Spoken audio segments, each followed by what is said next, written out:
किसी ने कहा है कि जाने क्यों जो बड़े अहम होते हैं वो बड़े बेरहम होते हैं। वो बड़ी बेरहमी से उठ के चले गए, रहते तो हाँ में हाँ बोलना पड़ता।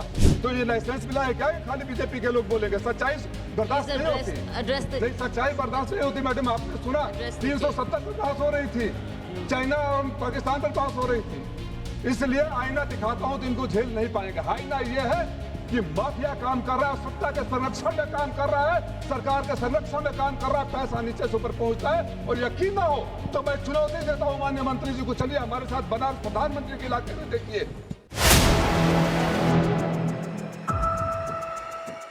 श्री राजीव राय। धन्यवाद मैडम, मौका देने के लिए इस महत्वपूर्ण बिल पर।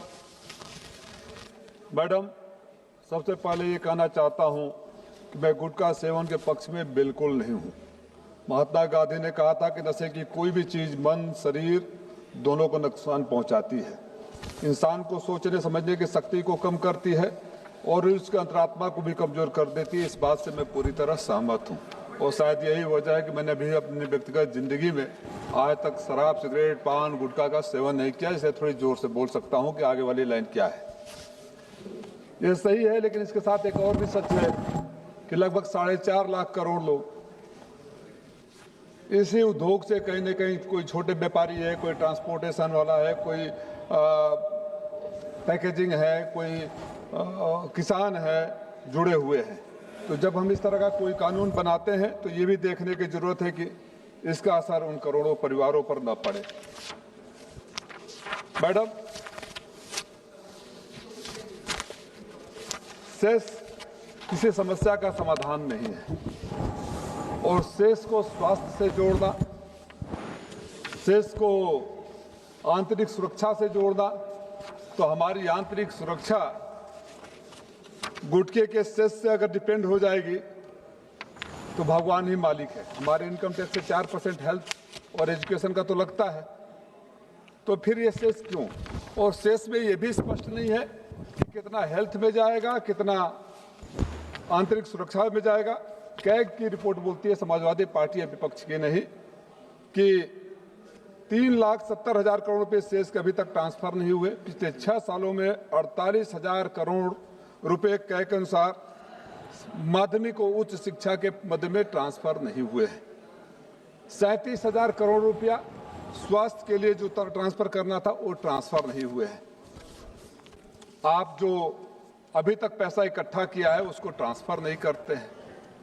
और ये सेस पर गुटखा पर तो बहुत सारे राज्यों में बैन लग चुका है, वर्ल्ड के कई देशों में बैन लग चुका है। हमारे यूपी बिहार में चलता है, गरीब परिवार भी जुड़े हुए हैं।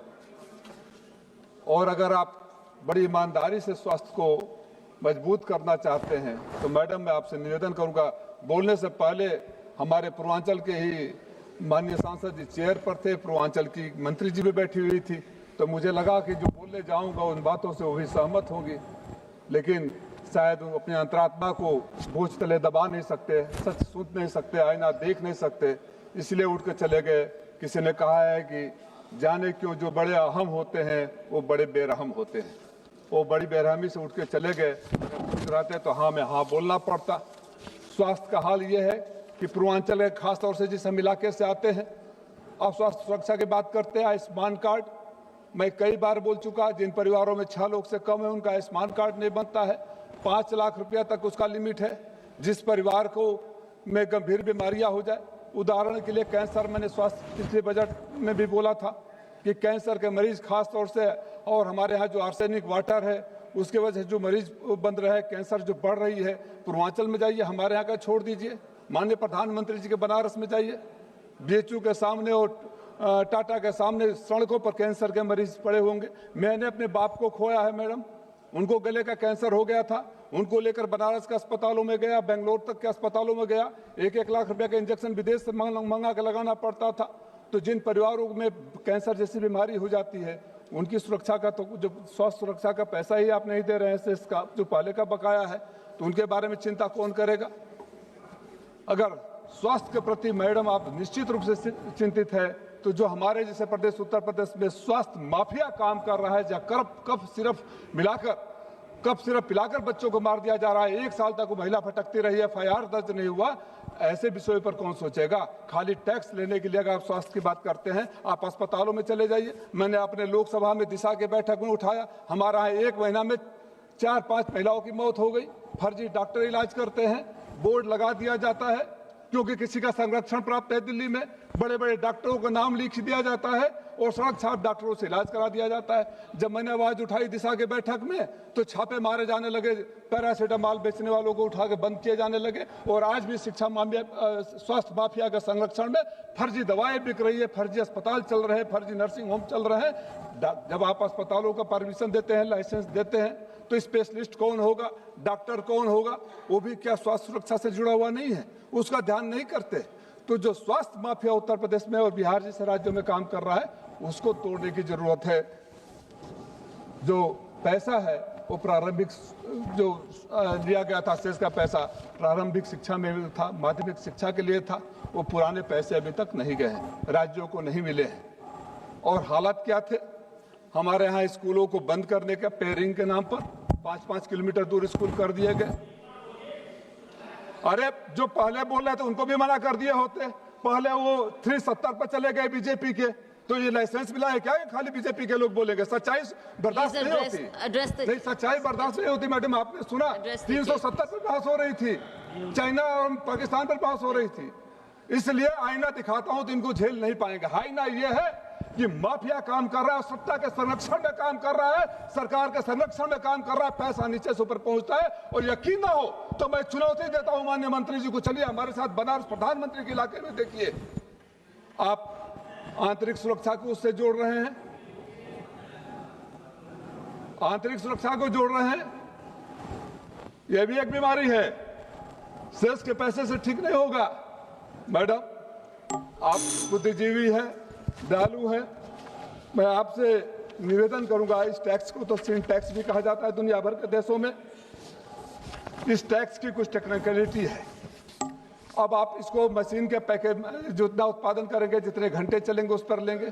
कल्पना करिए अगर खराब प्रोडक्ट हो जाए, स्पॉइल प्रोडक्ट हो जाए, चूंकि ये मशीन से चलेगा तो उसको सेस देना पड़ेगा। काउंटिंग मशीन में हो गई तो स्पॉइल और खराब प्रोडक्ट को भी मार्केट में बेचने की कोशिश करेगा।